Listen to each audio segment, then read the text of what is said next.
Welcome to the All About Set Work podcast. In this podcast, we talk about all things set work. That can include training tips, a behind-the-scenes look at what your instructor or trial official may be going through, and much more. In this episode, I want to talk about how challenging it can be to balance our need to maybe customize or modify things to make it appropriate for our dog, ourselves, and our team, and also accepting coaching at the very same time. But it is doable, but it is challenging. So before we start diving into the episode itself, let me do a very quick introduction of myself. My name is Diana Santos. I'm the owner and lead instructor of Set Work University. This is an online dog training platform where we provide online courses, seminars, webinars, and ebooks, all centered around set work. So regardless of where you are in your sniffing journey, maybe you're just getting started in set work, you're looking to develop some more advanced skills, you're interested in trialing, or you're already competing, maybe in the upper levels, we likely have a training solution for you. So to know a little bit more about me, let's dive into the episode itself.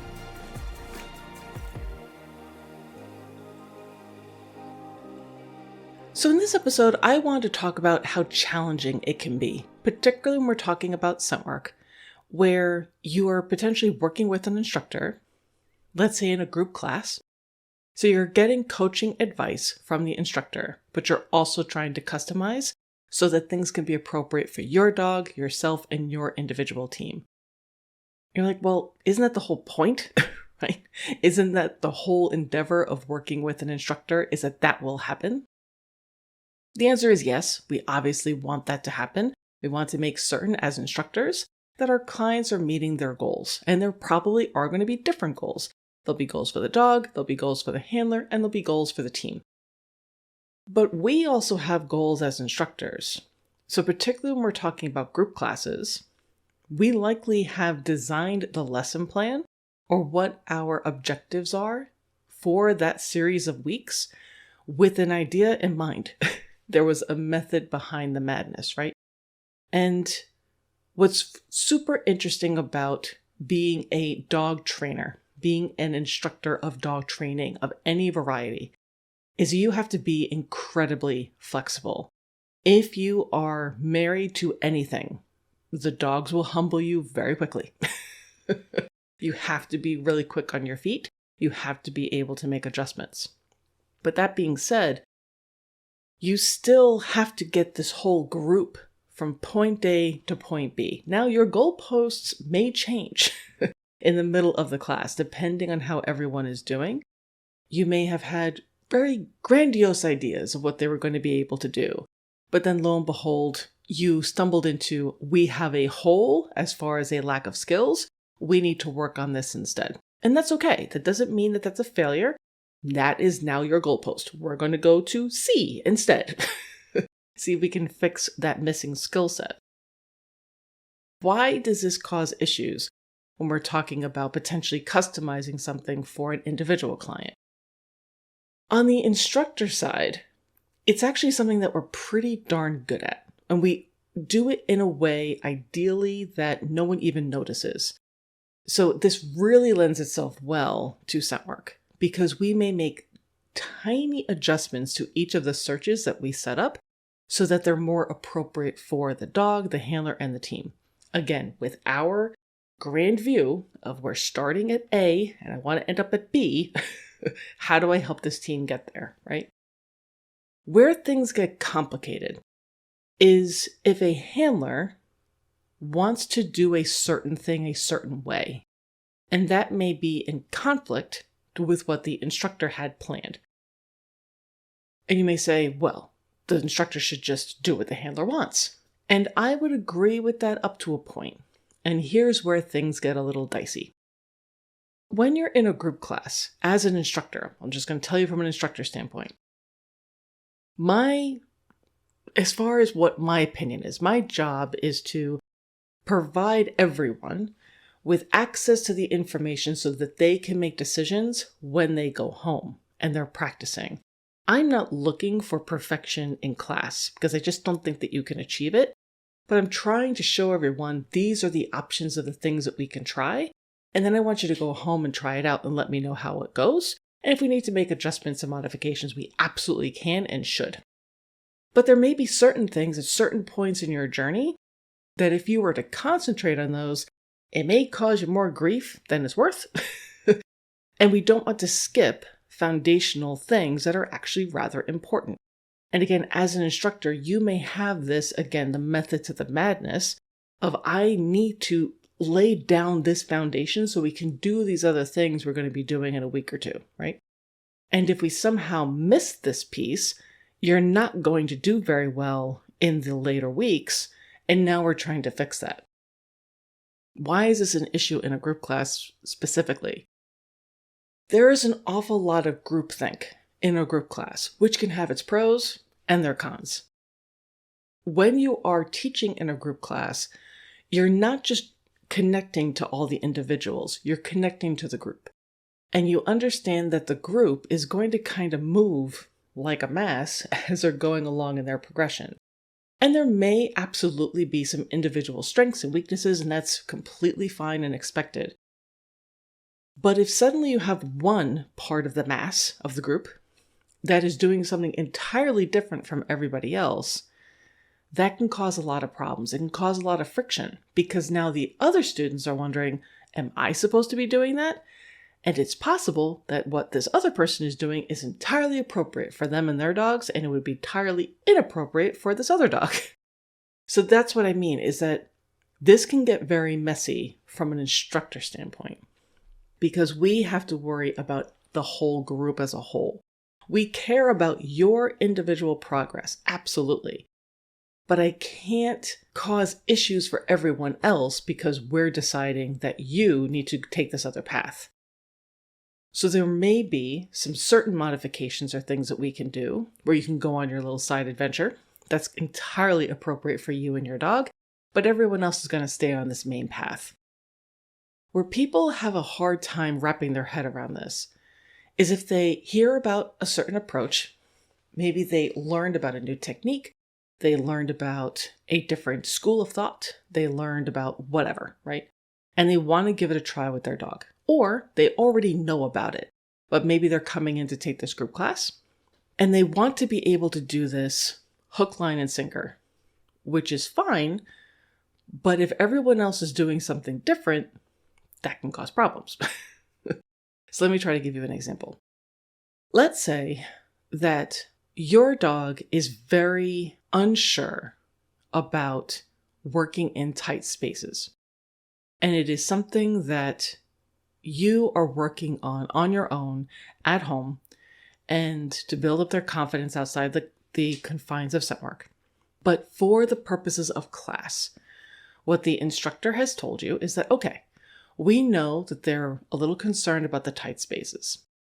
Working in this environment is already an added stressor. So we're not going to be doing too many tight spaces searches because it's just too much. But if you happen to find yourself in a situation where, because it all depends on the dog's definition, we may deem something to be a quote unquote tight space, and the dog is like, no, that's a tight space, right? The dog's opinion is the only one that matters. But if you happen to find yourself in a situation where the dog feels as though they may be a little bit boxed in, maybe as you're going into reward, in that instance, maybe you're going to call the dog to you to reward, so that they don't feel trapped, because we don't want to attach negative associations and feelings to the hide. Perfect. That is a good modification for that dog and that team in those instances. And the rest of the class, like if this was my program, I reward at source. This is what I think is very helpful. I think it makes a lot of sense to the dogs. There's a lot of benefits. But I'm going to be really driving that home with everybody else. We're going to have our dogs, they find their hides, you step in, you reward as close to source as you possibly can. Where this can get problematic is if in that same situation, we have the same dog who has this modification that we are putting together, again, in concert, the instructor is working with the handler, they're explaining it, and everyone's on the same page, and everything is copacetic. And the dog is not working in a tight space. The handler is not boxing the dog in. The dog is not feeling pressure. If as the instructor sees we need to underline the importance of source, Step in and reward your dog as close to source as possible.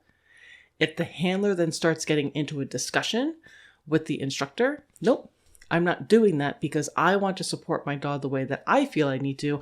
I'm going to call them to me. This is where we can get into an issue that you really can't solve in the middle of class because there's another bunch of people who have to run their dogs. And it's not to say that maybe this handler is wrong. They very well may be correct, but that's a conversation they have to have with their instructor at another time. And then they need to come up with a plan together. So this is what I'm trying to get across, is that it's not that the instructor is wrong. It's not that the handler is wrong. But this is just the realities of group classes, is that there's a bunch of you. We have to get you all up. We have to get you all in, getting your searches, feeling as though you're getting your money's worth. This is just reality. We can't have anyone taking up all the time for the entire class with their dog. You want to probably have multiple runs. We have to make certain that you have an idea of how you can practice when you go home, and then we can provide you with modifications as need be. At the very same time, the handler can't just take everything hook, line, and sinker that the instructor is telling them because they are their dog's advocate and their guardian, and they have an absolute say as far as what their journey is going to be, what their preferences are, what it is that they want to do. So this is where there can be conflict, and it can be very difficult to balance that. So I have some suggestions. Have an open dialogue with your instructor. Don't hide the fact that you are looking into other types of training, or that you may have experimented with something, that you're interested in something. If something that you're doing in class or in practice doesn't make sense, please talk to your instructor. This person is being paid to help you, but they can only help you if they know that there's an issue. Have that open dialogue. Don't feel as though, oh, well, they're going to think I'm cheating on them, right? Because, oh, I took a webinar with somebody else, or, oh, I sat in on another class, or I read a book, or whatever. That's not the case. All of the colleagues that I work with, none of them are like that. They will be thrilled that you are interested enough in this, that you are researching and that you're looking into things that you want to learn, right? And it's all, as long as it's within the column of, I'm trying to figure out what's best for my dog, myself, and my team. If it's just, well, this looks snazzy and cool, I want to try it, well, there may be different discussions. But basically, having that open dialogue and not boxing yourself off because you're worried about the uncomfortable nature that the conversation may take, because it may not happen. Additionally, everyone should really recognize what the group class is there for. It's there so that you can get information from the instructor on how you can practice at home or on your field trip searches, practicing out of class. I try to, when I was still teaching in person, drive this home all of the time. I'm not looking for you to get the exercise completely perfect here. I am merely giving you the information so that you can go and you can perfect it those other days you're not here. And then we're going to see a whole lot of progress when you're here again next time. This environment right here, we don't have an unlimited amount of time. There's all these other people who have to run. It's a novel environment. It may even be a stressful environment for your dog, for yourself, for the whole group, for me. This is not ideal. They're just not. Group classes are wonderful in many ways, but they're not the ideal place to be learning things sometimes. What do we always say? If we're going to teach a dog something new, we want to bring them to a familiar, low distraction area. That why are we doing that at a group class that's held in the middle of a training facility where there are tons of other classes going on, a bunch of other dogs and people, and there's all this novel stimuli? Doesn't make a whole lot of sense, does it? So we're not looking for the dog to be perfect in this instance. I'm also not looking for you as a handler to be perfect because it's next to impossible. You have to try to balance all of these things as a handler. You have to listen to what the instructor person, me, is saying. You have to try to internalize that translate it to your dog so that they can understand it, and then you have to try to figure out why any of this is happening in the first place. Lots of luck. This is difficult. This is challenging. Why does any of this matter? Because if we can frame what the group class is really there for, then we can avoid some of these conflict points that handlers may find themselves with their instructors because they may be looking for something that the group class is not there to provide. If you need to have a lot of individual help, if you're trying to make sense of a new training school of thought, a new methodology, if you're trying to work on your handling, or you're trying to really ask a lot of those why questions, maybe there's just a lot of modifications that you want to try, that's fine. But if you want to get coached through all of that, if you actually want to see the progression, working one-on-one with your instructor is the way to go, a private session. And you don't have to do that all the time. Maybe you have your regular group class that meets every week, and then once a month you're doing a private session so that you can really make that progress and you can incorporate some of those modifications. But there's been different types of conversations in the community over the last couple of months. And again, all these things are cyclical. They come up and then they go away and then they come up again, where people have been venting their frustrations with their instructors, which I find so sad for a number of reasons. One, social media is not the place for you to be trying to vaguely vent about your instructor. It's just not. We have to remind ourselves the network community is extraordinarily small, and there's a real good chance that your instructor is on there.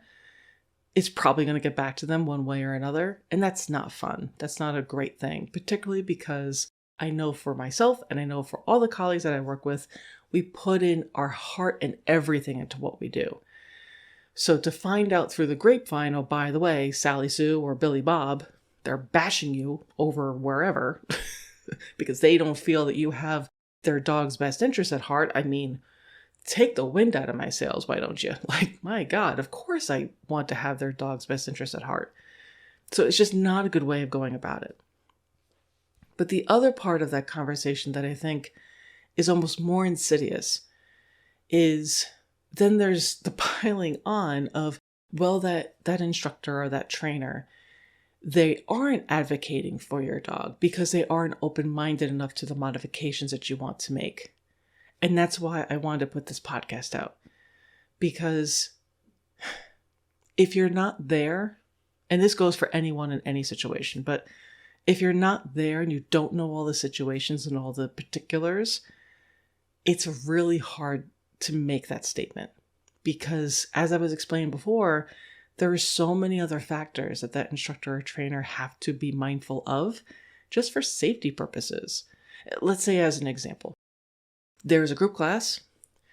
There is the way that it's set up is the dogs are with the handlers, but they're not in crates. And they're all spaced out among the space. And the space has some gating and stuff, but nothing really overly secure for the actual search area itself. And it's the best that they can do. This is how the setup is. And this handler is like, I want to work on my dog working away from me, and I want them to be working confidently off leash, so I'm going to be doing the search off leash. And the instructor says, sorry, like that's just not safe because we have all these other dogs in here and it's just not a good idea. So we're going to keep our dog on leash. You can work on distance. You know, I have a longer long line if you need it. And the handler's like, no, I have to do this off leash. Like, you can't do it off leash in here. I'm sorry, it's not safe. And if that doesn't make sense to you, like, oh, that's just so ridiculous, that instructor's being silly. Okay, fine. We'll say that we're searching out in a parking lot. And now they want to search with their dog off leash. Oh, and by the way, the parking lot on the other side of it is a highway. You would not catch me ever allowing a handler to have their dog off leash in that situation. I don't care how much they want to work off leash. You need to figure out some other situation outside of class to do that so that it's safe, so that your dog doesn't get run over by a car. I don't need that in my life, thank you. And again, it's a reasonable request from the instructor. I cannot do this modification for you, We are not set up for it. But I think it's a wonderful thing for you to want to work off leash in a larger area. We can maybe work together on that. Maybe I have access to another large fenced in area.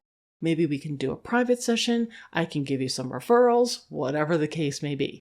But we can't do it right now because it's literally not safe to do. That's the thing I'm trying to get across. And on the flip side of that is if you have a handler, they notice that their dog is not succeeding. They know that their dog is struggling. And they are giving suggestions because they lived with their dog, they know their dog best, and they're advocating for their dog. But the instructor is being deaf to those things, then yeah, that handler needs to talk to the instructor outside of class and be like, by the way, we just need to get on the same page because I know that Fido needs X, Y, or Z, and they're not getting it right now. Would the class still be a good idea? Would I be able to work with you virtually? Can we do something one-on-one? What can we do so that this can be better? Because right now I just don't feel like it's working. Have a conversation. But recognize that particularly with scent work, there are certain things that we may just not be able to do because of time. So I'll wrap up with this to try to help this make more sense. Anyone who has listened to either my podcast or if you've done any training with me knows that I am very big about learning moments where I just want the handler to just breathe and wait and allow the dog to have the learning moment, however long that takes when we are not in a class. Because that very well may take 5 to even 10 minutes sometimes. Sometimes these things take a long time for the dog to do, but they're powerful. They're so powerful to allow the dog to make that connection, to have that moment of clarity. And it would be such a disservice to interrupt them, right? I probably don't have 10 minutes for each client to find one hide, unless I only have 3 clients in my class, because they're not going to want to run just once. So this is the balance that we have to try to find as instructors. It's like, okay, I'm designing searches to try to ensure that clients are coming in, they're finding hides, and they are being productive. But TikTok, right? I have to worry about how much time we have because I have another class that would like to go as well. I hope that people can appreciate that there's a difference between what we can accomplish in class and what you should be applying from class in your private sessions when you are working on your own for your practice sessions. I hope that makes sense. But absolutely, people should be advocating for their dogs. And absolutely, people should be learning as much as possible. And as I mentioned in one of our latest episodes, growth is a good thing. You know, being in the same exact position and spot that you were when you started ages ago, that's not great. We want to make certain we're always evaluating and changing and trying things out and see what may work better. I think that's fine. I think that's a good thing. But having a more realistic expectation and understanding where there may be some of these conflict points that are just the nature of the beast, but they're completely workable. And it doesn't mean that your instructor doesn't care about you or your dog or your team. It doesn't mean that if you're an instructor that a client is being difficult. These things can just happen, but they're completely solvable. They just may not be solvable 100% in the class itself. So a little bit of a different episode than usual. This may seem like really super specific, but these are the conversations that I've been seeing bubbling up again. It just really makes me sad that a lot of these conversations that I've seen lately over the last couple of months is clearly these clients have been working with their instructors for a while.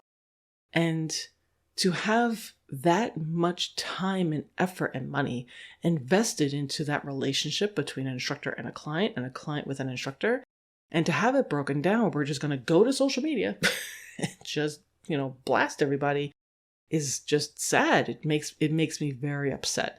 So I think if I can, look behind the curtain a little bit, guys, and this is all the machinations of what it's like to actually put on one of these classes.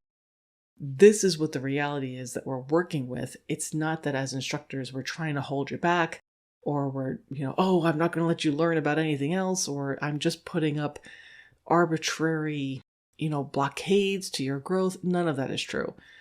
It can feel that way. I can completely appreciate how potentially if you get upset enough, you may think that, but it's probably not true. So instead, recognizing what the role of the group class is, what some of the limitations that come with the group class, that the instructor does absolutely care about you and your dog, but they have to care about the group. And that the fact that they're trying to guide the group through a journey, that there is a method to the madness, that there's an idea they have in mind as far as what they want to do, and they are probably already making so many adjustments that you don't even know about, that they may not be able to make the specific or very radical type of adjustments that you may request or think that you need for your dog, but there are ways of working around that. And it may be working with that instructor one-on-one in private sessions. It may be just having it be known, like, okay, everyone else is going to be doing this exercise, doing X, Y, or Z, and I'm going to be doing 1, 2, and 3. And this is why. No problem. That's fine. Right? I hope this makes a little bit of sense. It just, whenever I see these kinds of things, they eat away at the back of my brain. And then I'm like, I have to talk about this so that I can move on to other things. But as always, we would love to hear from all of you. Have you ever experienced this kind of thing? And again, I've seen it happen in all types of dog training. It's not just Scentwork, it happens across the board. But have you ever experienced this? And if so, does this episode help a little bit better appreciate why it may be happening and how you may be able to, come up with a different solution? Would love to hear from you. As always, if you have any topics that you guys are interested in, please feel free to let me know. We would love to make certain that we're offering what you guys want. Also, we are going to be releasing some episodes where we've done interviews with some of our instructors. They are literally there. I just have to finish editing them. Just need a moment to do that. But those should be released very, very soon. I'm very excited about them because there's some really good conversations. We're going to be continuing our Spotlight series. So if you know of any individuals or businesses that are giving back to the Scentwork community that you would like us to highlight, please let me know. Again, the more that we can share good, the happier I am. So by all means, feel free to let me know about that, and I'd be more than happy to do an interview with an individual or business. All right, guys, thank you so much. Please give a cookie to your puppies for me. You spent a while listening to me. Happy training. We look forward to seeing you soon.